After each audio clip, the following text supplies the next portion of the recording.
হাঁসের মাংস খেতে কিন্তু আমরা মোটামুটি সবাই পছন্দ করি। তবে শীতের সময় হাঁসের মাংসটা খেতে একটু বেশি ভালো লাগে। নারকেল বাটা দিয়ে রান্না করলে কিন্তু হাঁসের মাংস অনেক মজার হয়ে থাকে। আসসালামু আলাইকুম এভরিওয়ান। আশা করছি সবাই ভালো আছেন। আজকে আপনাদের সাথে হাঁসের মাংস রান্নার যদিও একটি সবাই রেসিপি আমার শেয়ার থেকে ভালো করছি। রান্নাবান্না করতে পারেন, তবুও আমি যেভাবে রান্না করি আপনাদের সাথে শেয়ার করছি। তো প্রথমেই কড়াইতে আমি পর্যাপ্ত পরিমাণ সয়াবিন তেল দিয়ে কিছু গোটা মসলা দিয়ে দিলাম। এখানে এলাচ, দারচিনি, তেজপাতা, লবঙ্গ ও কালো গোটা গোলমরিচ ছিল। তারপর একে একে সব বাটা মসলা অ্যাড করে দিয়েছি। জিরা বাটা, রসুন বাটা, পেঁয়াজ বাটা, আদা বাটা।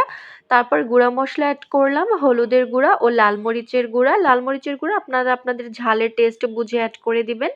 স্বাদ মতো লবণ দিয়ে পর্যাপ্ত পরিমাণ মশলা কষানোর পানি দিয়ে তারপরে মশলাটাকে প্রথমে 2 মিনিটের মতো কষিয়ে নিয়েছি।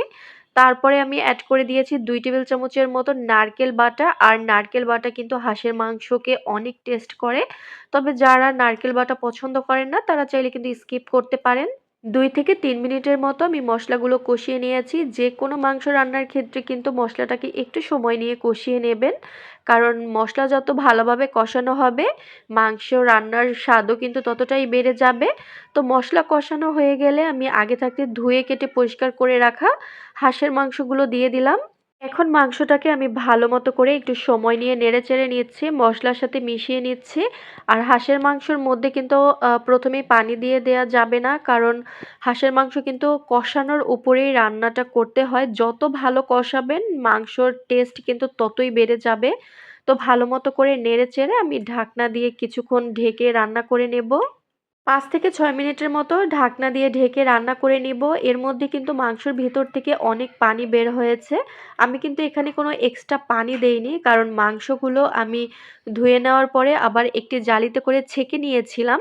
কারণ মাংস থেকে কিন্তু এমনিতেই পানি বের হবে, আর মাংস থেকে যে পানি বের হয় এই পানিতে কষালেই কিন্তু মাংসর স্বাদ আরও বেড়ে যায় এক্সট্রা পানি দেওয়ার চাইতে।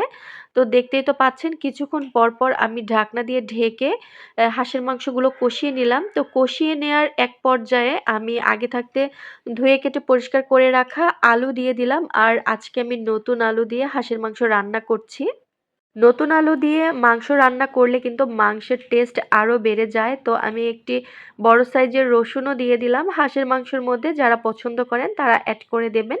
তো হাঁসের মাংস কিন্তু আমি অনেকক্ষণ কষিয়েছিলাম, তো তখনই কিন্তু সিদ্ধ হয়ে গেছে। তো এখন আমি ঢাকনা দিয়ে অল্প কিছুক্ষণ রান্না করে নেব, তারপরে কিন্তু মাংসগুলো আমি তুলে নিব। আর শেষ পর্যায়ে আমি অ্যাড করে দিলাম গরম মশলার গুঁড়া আর কয়েকটি কাঁচা মরিচ। তো আরও কিছুক্ষণ চুলার উপর রেখে আমি নামিয়ে নেব।